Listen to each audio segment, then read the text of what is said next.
Hello friends and welcome to another episode of Whose Fault Is It Anyways. Today we've got a Crusader Archon game. We got this Centaur Warrunner off lane here. He feels like he and the Gyro, they did pretty well top. They kicked Arc Warden out of lane. He had to go jungle pretty early. He got his Vanguard. He held the lane out here. He thought he was doing his job, but then mid and the safe lane, they kind of fed the enemy team. So is Centaur Warrunner doing what's right? Is he supposed to help his team more? He doesn't know where he should go, but I do. As soon as I read your message, I knew exactly what to look for, and I found it. So let's get into it. We're going to start here at about 2 minutes.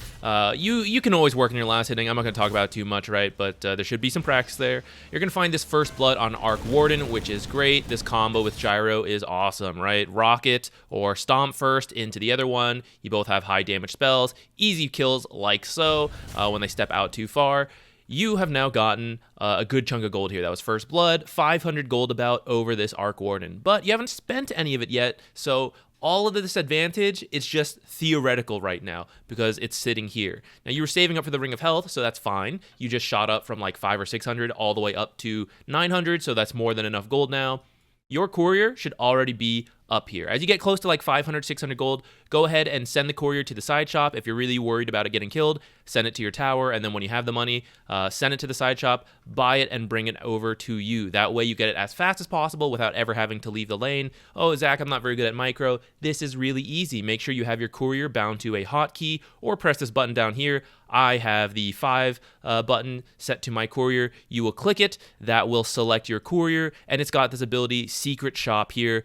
So you'll just press that. It's W by default. So here I am. I'm playing Centaur Warrunner. I got that kill. I see I have enough money. I press 5. I press W. I press Select Hero. This is all done in half a second once you have the right hotkey set, and that way you never have to leave the lane, and you start getting your items as quickly as possible. I strongly recommend all of you do this because the starting gold is 600, right? So you have more than double your starting gold. You're approaching triple your starting gold. That is relatively a lot of money that we're not spending at all. So I want you to spend it as soon as possible. Zach, aren't you being harsh? He just got the money. Yeah, I know, but he's not going to spend it for quite a while, so let's get that out of the way now. Shadow Shaman's going to step up a little too far, so same combo here. Rocket into the Stomp, Double Edge, great. You actually picked up a second point in Hoof Stomp, and I don't recommend this. I recommend either maxing Double Edge or Retaliate. To be honest, I don't know the most efficient, planned out build for Centaur Warrunner because no one's playing him right now. He's not very meta, and I don't play much of him or offlane right now, so I don't have the perfect build, but Hoof Stomp, in my opinion, 1 point is good enough to start. Later, you're going to max it when you're like the Blink Initiator. That's great. You don't have the Blink. You're not acting as the Initiator right now. You're either looking for kills, in which case Double Edge is really good, or you're looking to like farm and get through the laning stage, in which case Retaliate's really good. For example, against 2 ranged heroes, you plan to like farm a lot of camps, especially with the Vanguard. Retaliate's useful for that.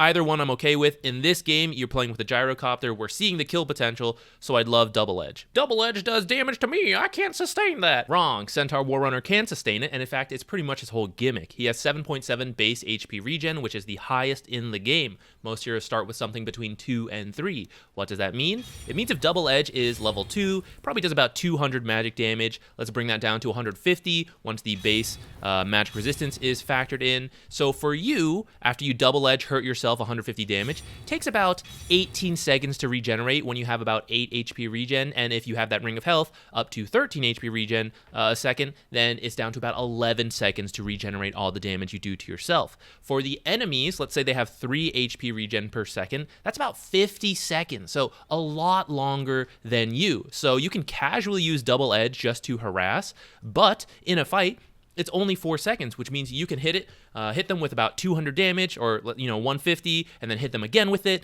and the damage happens first. So if you both get low, you fall down to about 100 HP in this fight, you're going to kill them, survive with 1 HP per second because you can't kill yourself with it, and then maybe get killed by a creep or the enemy support, whatever, but you got the kill first, and that's typically pretty worth it. Double Edge can also be used to farm when you're not fighting, which I know Hoof Stomp technically can as well, but Hoof Stomp costs 100 mana, now 110 because you leveled it up, and you are a tanky, strong, sturdy hero, but not very smart because, your intelligence is pretty down there, so you don't have a lot of mana to spam this out to farm, whereas Double Edge only costs health, and we already said you got a lot of HP and HP regen, so this is far easier for you to use for fighting or farming. Off of that kill, you actually have a second opportunity to kill Arc Warden here, as Shadow Shaman has just respawned. He's going to be TPing in, but it doesn't really matter if he's here or not because you're both level 3, they're both level 2, and you guys have 6 creeps with you, so you can tower dive here. You don't see this in the lower bracket too much because it freaks you all out. This tower scares you, but it can be done here. You're going to be using your spells. You won't draw tower aggro. All you have to do is set the rocket on him. It's still on cooldown, so just start by running at him with these creeps. Don't right-click the heroes. You won't draw the tower aggro.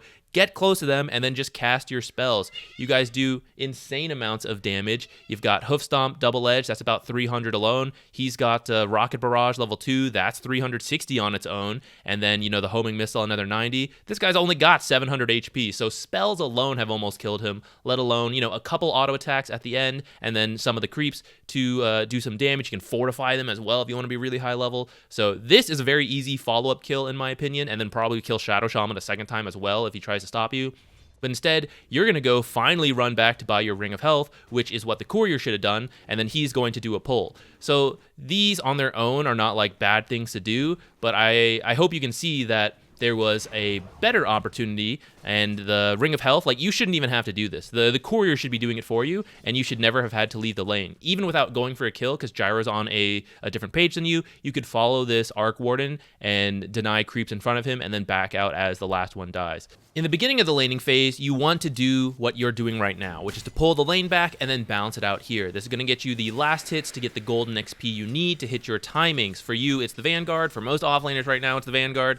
And you're going to be denying last hits from the enemy carry. They're low level, low items right now, so their jungling's going to be very inefficient, or perhaps they'll just sit under the tower doing nothing. You never know. But this is good for now. Once you pick up the Vanguard, though, the gameplay changes. You play the lane the same way, which can work depending on the matchup and how good you are at last hitting, where you secure everything, you deny everything from the enemy. They're like, Centaur, please stop, I need those, and they hit you, but you don't care because you got the Vanguard. You gotta be really good at last hitting. And I know you're working on it, you're doing your best, but if you're only getting like 50%, that means the enemy carry can still get stuff out of this, which it's kind of not fully taking advantage of the Vanguard. So I'm gonna teach you something different, something extremely effective here in the lower brackets. People don't know how to do this. They don't teach you this in Archon school, but come with me. Walk back here. Yes, I know it looks a little sketchy, it's a little dangerous, but the reward is so worth it. I can double your gold, I can trim your armor. Just step across this line, trust me, don't worry. Come over here, now hit me once first. Once you're back here, you're gonna aggro creep waves. They're gonna do literally nothing to you because of the Vanguard, and if you had 1 point in Retaliate instead of a second point in Hoof Stomp, they'll be hurting themselves. You're going to drag them to a creep camp. The small camp works. This camp works. This camp works. These camps up here, they all work. I don't care where you go. I have removed the chance of you missing last hits to creeps because there are no creeps. There is only you. So I've bumped up your last hit efficiency to 100%, along with now getting jungle camps as well. So we are doubling up on farm. What about the enemy carry? Aren't we pushing creeps to them?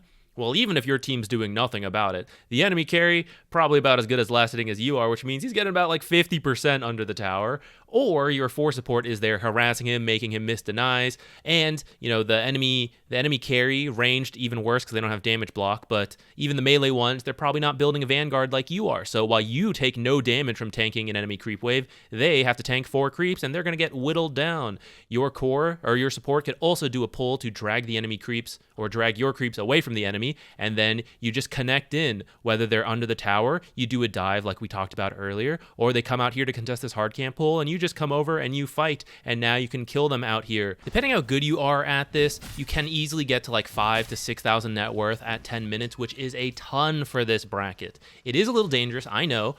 This is where like a bit of good map awareness helps, but I promise you, the Vanguard helps so much with this. And if you only play your own games, you never see people do this. I really recommend you check out some high-level games. Axe does this a lot. Some like Centaur can do it, where you do this creep cutting and you just avoid the enemy. You draw up a lot of rotations, which in this bracket is not going to happen. Who knows, right? They may just ignore you doing this. But if they do rotate up, that is drawing attention away from your teammates, and then you can potentially just TP back. You can just run them in circles, especially once you get your boots, right? Right now it's a little scary. Maybe you wait for the boots, sure. But you can massively expedite your farm this way, which will allow you to speed up the game because they have a very greedy lineup. Your team is going to lose in the late game probably, so you want to speed this up. You really want to take this tower, and by creep cutting, you are going to be able to do that by getting your creeps to come up here. If you constantly hold the wave out here, you're making no progress towards taking this tower. As a demonstration of how easy it is to tower dive, look at that. You take like 3 or 4 tower shots, you barely care. You'll do it again. You don't give a shit. Instead of coming in this way, though, you'd be like coming in this way after cutting the creeps, you know? And now you run in, you just use your spells, you chase people down. Look how many tower shots you're tanking, how many auto attacks, how many creeps, and you don't care. You barely lost any health. I care a little bit, okay? But like 20 seconds, you'll heal all of this up and you're good to go again. Hey, look, he's dead for 10 more seconds, which means by the time he's back in this lane, you're already up to here. I also want us to recognize that Ricky did come up here. Whether he should or not, the mid Ricky did come up to gank, which will help your lane as long as it's executed properly. For example, right here, you should just dive, fortify this catapult, and then just run in and go for this Arc Warden. Even if you tank it, I mean, we've already seen, you don't really care. You'll survive. All of you just throw your spells on Arc Warden, he's dead right away, and then you back off. Ricky kind of like walks away, in which case the next best way to execute this is to shove in this lane very quickly. Use double edge to kill all these creeps. If you had like 1 point in retaliate, they're already like, down a third of their health from you tanking them, and then you rush the Arc Warden with this creep wave, tanking the tower, possibly fortify it. Maybe you don't need to. You just run them down. It would be a much cleaner kill. Instead, it's a little awkward. Ricky like finds a support. Yeah, support kill, I guess, but much rather have the core Arc Warden. You get a rotation up here. PL is kind of outlaning this Ricky. So to that extent, Ricky did kind of like lose his lane. Also kind of wrong items in my opinion. The bottom lane, to be fair, is tough. It's 2 ranged heroes into a Juggernaut. Lion had to do a lot of work here. And so some mistakes were made, such as getting yourself canceled right after using it. So, I mean, tough lane, maybe not the best execution. But it means that you need to relieve pressure, right? We got to help them out. We got to draw a lot of people top. You got the Vanguard. You got to take this tower to open up kills for Ricky on these cores. You get, a new map space for Jug perhaps to rotate up here, and you come down, take this lane, right? But by going slow, it's not really helping any of that. A second Ricky gank is about to happen. I don't know if there's any communication on this, but again, if you just shove in the creep wave, that would help a lot. As you notice him start to TP in here in the mini-map, maybe you notice it, you do this. I know I said earlier, like, we don't care too much about, tower diving, but the more levels the enemy has, the scarier it gets, because they have more powerful spells to punish us. The people who rotate in might be scarier. The earlier in the game, people are less likely to rotate for whatever reason. It's just the way it is. Like, I'm not ready to rotate, I'm not going to go. But now, maybe they have their 6, stuff like that. They're more willing to come.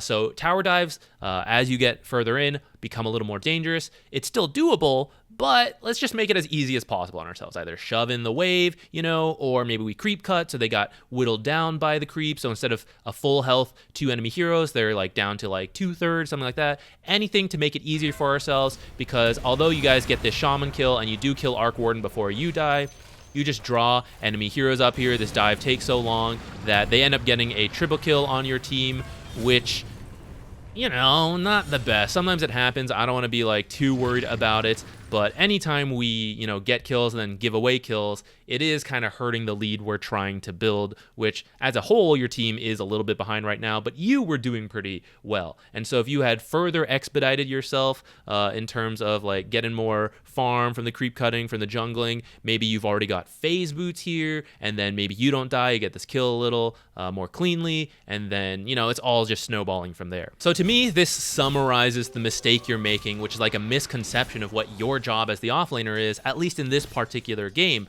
which is that the enemy has a lot of late game cores, your team has a lot more early game focus, and so we need to be speeding things up, especially because our mid and our safe lane you've identified are maybe not having the best time. We need to help do stuff. What are we currently doing for our team? Are we opening up the map to make it easier for Ricky to roam with us and we find kills on these farming cores? Not really. That tower doesn't look bothered at all. Are we relieving pressure from Juggernaut? All these heroes coming down, messing with him. Do they have to come up defend their tower? Not really. It's like right here. In fact, this is extremely dangerous because if you were to get killed suddenly or you have to rotate away, this amount of creeps will actually just take your tower without any amount of heroes involved. Maybe not the full tower, but a large amount of it, because you have so many creeps here to tank for the catapult. The catapult will then do so much damage, and that's just a lot of risk that you are intentionally putting on yourself by trying to hold this. You're not speeding up your own farm either to become this unkillable tank initiator who, you know, causes havoc on the map, because you're just farming the lane creeps. You're not even getting extra jungle camps because you don't have retaliate, and you're not using double edge here. So look how long I've just been playing on like 2 times speed, and we've just been sitting here the whole time. So like, what have we really done to help our team? You had a better start than your teammates, and you did identify some good kills with your gyrocopter, so that part's good, but just try to work on some of the things we talked about in this video, and I think you can easily go from Crusader all the way up into Archon, because your net worth is going to be so much higher. Like, you see this PL at 7K, like, that'll be you up there above the PL, and you can imagine how much easier it is to have impact when you have that much extra gold, right? You'll already have this blink, you'll have a Crimson Guard. If you had at least 1 point in retaliate, if not, you know, maybe, I don't know, maybe in this game it's even worth maxing retaliate versus like a Wind Ranger PL. I don't know, but the Crimson Guard will at least make you pretty much invincible against these heroes, and then you get to do whatever you want. Make tons of space for your team, really apply the pressure on, right? Every game's different, but that's what I see in this game. So I know you can't, maybe you can't fully make up for your teammates, but there's a lot more you can do in this particular game. Thank you for watching. Please leave a comment with the information you see on the screen if you want to be in next week's episode, and remember to be kind in the comments. I am specifically pointing out the mistakes of these players so that they can improve, and hopefully you all can improve by proxy. There's no need to be too harsh. I get sad when we're way too toxic in the comments, so please be nice to each other. All right, thanks, bye.